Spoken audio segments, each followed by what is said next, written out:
Here's how to turn on or off read receipts on your iPhone for one person or for everyone. Now, let's say if you're in a message and you hop into, let's say this one with me, if you wanted to turn on or off those read receipts for one specific person in iMessage, if you're in the chat with them, all you need to do is tap at the very top and you can see send read receipts. I can either just toggle this on or off, depending on my preference, and it will change it for that one specific person.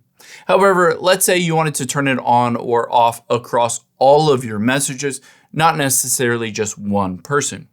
Unfortunately, you cannot do it in the Messages app here, so you have to hop out of iMessage and head into your settings instead.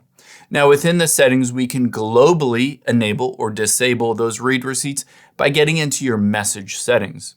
So let's scroll to the bottom and tap on apps. And then we're going to scroll down until we find messages on this list and tap on it. Now within here, you'll be able to see all of your changes that you can make to the Messages app, including those read receipts if you choose to do so. So all we need to do is scroll down and you can see send read receipts. I can turn this on if I wanted to enable it, or I can turn it off and it will disable it across all of my messages.